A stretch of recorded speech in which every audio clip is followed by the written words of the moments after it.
నమస్కారం. ఈ డిజిటల్ యుగంలో మన పిల్లలు నిరంతరం ఫోన్లతో గడుపుతున్నారు. దీనివల్ల వారిలో పాప్‌కార్న్ బ్రెయిన్ అనే సమస్య పెరుగుతోంది. అసలు ఇది ఏమిటో ఇప్పుడు తెలుసుకుందాం.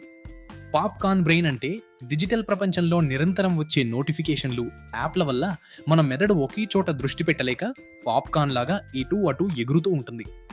పిల్లలు హోంవర్క్‌పై దృష్టి పెట్టలేకపోవడం, చిన్న చిన్న సూచనలను కూడా సరిగ్గా పాటించలేకపోవడం దీని ప్రధాన లక్షణాలు.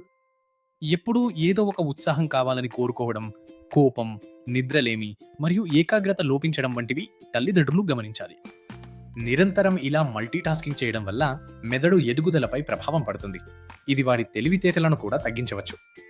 మరి దీనికి పరిష్కారం ఏమిటి?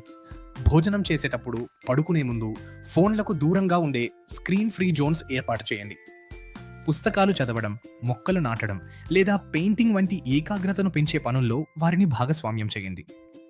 డిజిటల్ అలవాట్లను క్రమబద్ధీకరించడం ద్వారా మన పిల్లల భవిష్యత్తును కాపాడుకుందాం. గుర్తుంచుకోండి, అవగాహనే రక్షణ. సెలవు.